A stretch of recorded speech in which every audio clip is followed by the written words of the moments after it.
आरो निर'नि उनावहाय फैबाय डमिशियान बिबो 90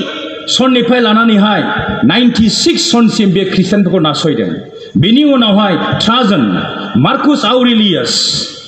सेप्टिमास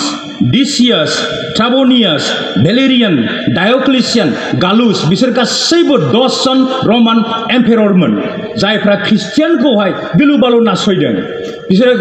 माखासे ख्रिस्टियानफोरखौ जेलाव जोबनानै दोनदों माखासे ख्रिस्टियानफोरखौ सिंहनो अथार होदों माखासे ख्रिस्टियानफोरखौ मोसौ बलदजों खमज्लाय होनानै सुथार होदों माखासे ख्रिस्टियानफोरखौ जंजों सुथारदों माखासे ख्रिस्टियानफोरखौहाय क्रुसाव होनानै सुथारदों माखासे ख्रिस्टियानफोरखौहाय अराव सावदों आरो गोरलै गथ'फोरखौहाय आथिं आखायाव हमनानै इन्जुरावहाय बुनानै सुथारदों बे समनि ख्रिस्टियानफ्रा गोबांथार सैनांदों थेवब्लाबो बिसोरो गावसोरनि फोथायनायावहाय जेनाखै आरो बिसोरो थारैनो ख्रिस्टखौ मोननायखाय आरो ख्रिस्टियान धोरोमा नंथारगौ धोरोम साननायखाय बिसोरो फोथायनायनिफ्राय उनफिनाखै आरो जे जायगायाव बिसोरो लेथेर फेथेर जानानै थांदों बे जायगायाव बिसोर थाखोमानानै थाहैयाखै बिसोरो बरंस इसोरनि बासायजेननायनि गाहाम खौरांखौ खोथायैहाय बिसोरो गिर्जाफोरखौ गायसनलांदों बेखौ जोङो नुनो मोनो थोनहर जानायनि बिजाबावहाय नाथाय आं बुंदों जेब्लानाखि कनस्टेन्टाइनआ 313 AD आवहाय रमनि राजा जादों बियो ख्रिस्टियान जाबाय आरो गाव ख्रिस्टियान जाखांनायनि उनावहाय बियो ख्रिस्टियान धोरोमखौहाय मोनसे स्टेट अफिसियेल रिलिजन होननानै डिक्लेयार खालामदों आरो बे समनिफ्राय ख्रिस्टियानफोरा 120 बोसोर शान्ति जादों नाथाय 129 बोसोराव ख्रिस्टियानफोरा रमनि सासनगिरिफोरजों नासयजादोंमोन थेवब्लाबो बे ख्रिस्टियानफोरा फोथायनायावहाय गसंथादों आरो फोथायनायनिफ्राय उनफिनाखै थार ख्रिस्टियानफोरा नाथाय जेब्लानाखि बे 120 बोसोर शान्तिया फैदों बे समावहाय नंखाय फोरोंग्राफ्रा गिर्जानिफ्रायनो उजिदों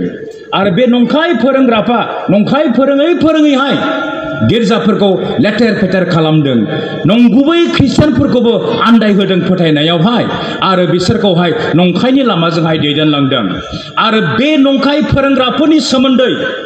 गोदान रदाइखौ लिरनाय माखासे लिरगिरिफ्राबो काउन्टार होदों जेब्लानाखि जोङो गालासियानि बिजाबखौ फरायो बेवहाय पौला नंखाय फोरोंग्राफोरखौ काउन्टार होदों कलसिया बिजाबखौ जेब्ला जों फरायो पौला नंखाय फोरोंग्राफोरखौ काउन्टार होदों गांसेनि जहन गांनैनि जहना लिरनानै नंखाय फोरोंग्राफोरखौ काउन्टार होदों जुद बे बिलाइखौ लिरनानै जुदासआ नंखाय फोरोंग्राफोरखौ काउन्टार होदों गांसेनि टेस्लनिका 2 टेस्लनिका बेखौ पौला लिरनाय नंखाय फोरोंग्राफोरखौ काउन्टार होदों आरो बेबादिनो गोबांथार काउन्सिलफोर जादों जे काउन्सिलफोरावहाय नंखाय फोरोंग्राफोर आरो बिसोरनि फोरोंनायफोरखौहाय कन्डेम खालामदों आरो नंथारगौ ख्रिस्टियान धोरोमखौहाय फोसावनो थाखायहाय बिसोरो साखाफारा जादों दिनै बे बाहेरानि जे पारसिकिउसन थारना नासयजानाय बेनिख्रुइ जोंनि गिनांगौसिन जाथाया जाबाय नंखाय फोरोंग्राफोर मानोना बे नंखाय फोरोंग्राफ्रा गुबुन धोरोमनिफ्राय नङा उइदिन ख्रिस्टियानिटि ख्रिस्टियानफोरनि गेजेरावनो गोबांथार थिय'लजियान्सफोरा गोबांथार नंखाय फोरोंग्राफ्रा गिर्जायाव हाबैहाय नंखाय फोरोंनानै जोंनि फोथायनायखौहाय फोजोबस्रांनो नाजादों बेनिखायनो जों दिनैहाय इसोरनि बोसोननिफ्राय बे नंखाय फोरोंग्राफोरनि बिसय दसे सम सोलोंगोन जाहाथे जोङो साबधान जानानै हायो फार्स्टआव जों नायगोन नंखाय फोरोंग्राफ्रा सोर बिसोरखौ जोङो सिनायनानै लाग्रोनांगोन आरो नंखाय फोरोंग्राफोरनिफ्राय जोङो गोजानाव थानांगोन थामथियाव जोंनि गिर्जाफोरखौ जोंनि ख्रिस्ट' सिबियारिफोरखौ जोङो नंखाय फोरोंग्राफोरनिफ्राय साबधान होनांगोन आरो लास्टआव जों नंखाय फोरोंग्राफोरनिफ्राय गोजानाव थानांगौब्ला जोंनि गिर्जाफोरखौ साबधान होनांगौब्ला बिसोरनि बेरेखा गसंथानांगौब्ला जोङो गावसोरनो सिगां इसोरनि बाथ्रायावहाय नंथारगौ इसोरनि फोरोंनाय बाथ्रायावहाय रोदा सुनांगोन अब्लासो जोङो नंखाय फोरोंग्राफोरखौ काउन्टार होनो हागोन फार्स्टआव जों नायनि नंखाय फोरोंग्राफोरखौ जों सिनायनानै लानांगौ 1 नम्बर दा कुइसना जाबाय माब्रै नंखाय फोरोंग्राफोरखौ जों सिनायनो हागौ जों बेखौ मिथिनो मोनो बिसोरो माबादि डक्ट्रिन्स फोरोङो बिसोरनि आखल आखुआ मा बिसोरनि माने मेथडलजिया मा बिसोरनि मटिभआ मा बेखौ जोङो नायनांगोन अब्लानो जोङो मिथिगोन बिसोर नंखाय फोरोंग्रा होननानैहाय बेनिखायनो पौला बुंदों रमिय'नि 16 आयदा 17 आरो 18 पद रमिय'नि 16 आयदा 17 आरो 18 पद आंनि बिदा फंबायफोर आङो नोंसोरखौ बानजायो खोनासं दिनै खौसेखौ सोखावग्रा 2 नम्बर फोथायनायाव सौथु होग्रा 3 नम्बर आरो नोंसोरो जेखौ सोलोंबाय बिनि जेंना फोरोंग्रा मानसिफोरखौ दिथा हो होननानै बुंदों 17 मा बुंदों नंखाय फोरोंग्राफ्रा मा खालामोनो खौसेथिखौ बिसोरो सोखावो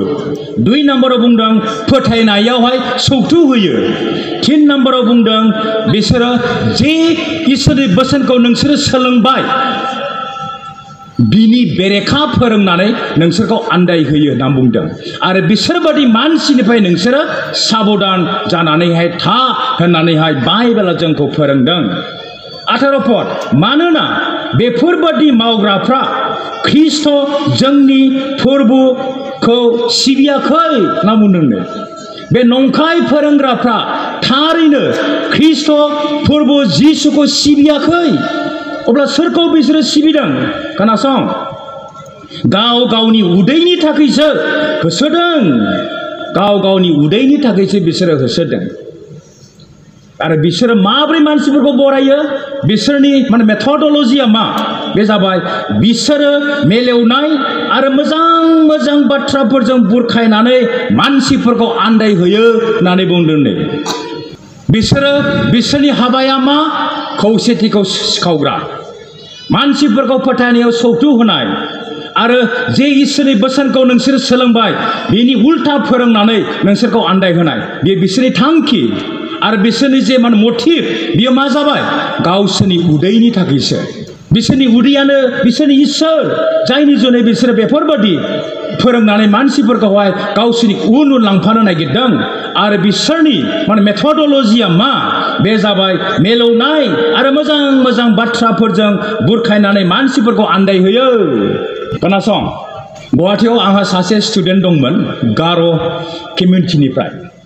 बे गुवाहाटीनि सोनाबथिङै बक' होननाय जायगा दङ बेयाव गार'फोर गोबां दङ ओमफ्राय बेवनिफ्राय आंहा सासे स्टुडेन्ट दंमोन बेप्टिस्टनिफ्राय बियो आंनो खेबसे खोथाबाय गावसिनि गिर्जा खाथियाव मोनसे गिर्जा दङनो आरो बे गिर्जायावहाय ओरैबायदि सासे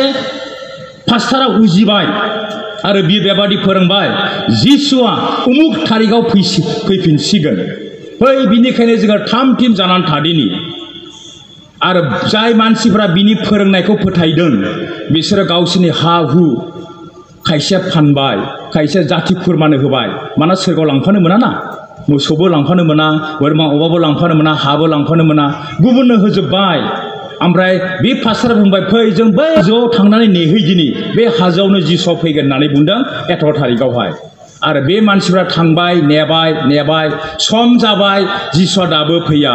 ओमफ्राय बे मानसिफ्रा बुंबाय पास्टारखौ जिसुआ माथो दाबो फैया नों बुंदोंमोन 18 थारिखआव फैगोन 18 समाव फैगोन होननानैहाय होमब्ला पास्टारा बुंबाय र' आं बैयाव थांनानै हारसिङै प्रार्थना खालामैनि सोंहैनि मानो जिसुआ दाबो फैयाखै बियो प्रार्थना खालामहैबाय आरो दसे प्रार्थना खालामखांनायनि उनाव बियो फैफिनबाय ओमफ्राय बे माखासे ख्रिस्टियानफ्रा सोंबाय जायहा बिनि फोरोंनायखौहाय फल' खालामदों पास्टार मा खबर मोनखो जिसुनिफ्राय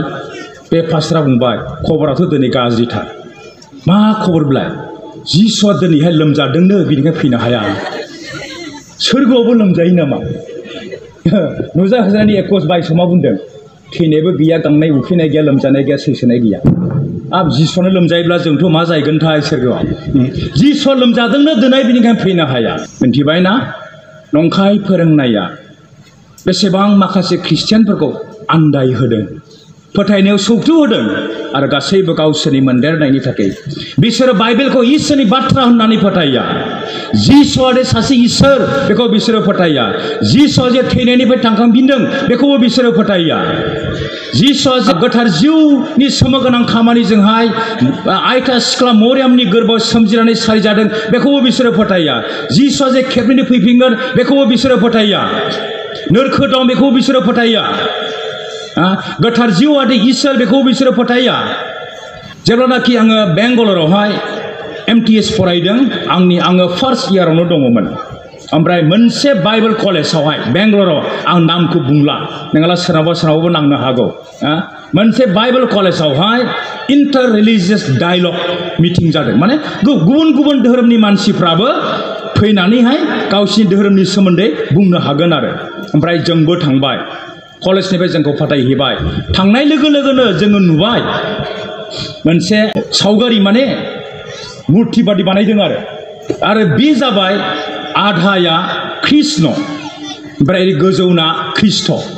जिसु ख्रिस्ट आरो बिनि दुआरै बिसोरो मा फोरमायदों जिसु ख्रिस्टआ माने कृष्णनि मोनसे अवतारसो Christ is the reincarnation of Krishna. Therefore, there is no difference between Hinduism and Christianity. बेखौ बिसोरो फोरमायथिदों बाइबल कलेजावनो आरो बे बाइबल कलेजनि माखासे छात्रफ्रा बाइबलखौनो इसोरनि बाथ्रा होननानै फोथाया बिसोरनि हस्टेलाव थांब्ला जौ बथलबो नों नुनो मोनगोन सिगारेटबो नुनो मोनगोन ओमफ्राय बे कलेजावनो सासे स्टुडेन्टआ PhD खालामगासिनो दङमोन आरो गावनि PhD माने बे थिसिसआव बियो लिरदों जिसुआल' नंथारगौ बासायग्रा होननानै आरो बिनि बायरे रावबो बासायग्रा गैया होननानै बुंबाय बियो लिरदों ओमफ्राय PhD माने कमिटिया बिनि बे डिसार्टेसनखौ फरायबाय नुबाय हाब जिसुखौ माब्रै बियो सासेल' बासायग्रा होननानै बुंनो हाखो गुबुन धोरोमखौ बियो एकदम अपमान होनाय जाबाय PhDखौनो मोनाखिसै बियो एक्सपेल खालामदों बेखौहाय मास्टारफ्रानो नों बिदि लिरनो मोना होननानैहाय नुबाय बाइबल कलेजावबो बबाव थाङो सिगां स्टाडि खालामदो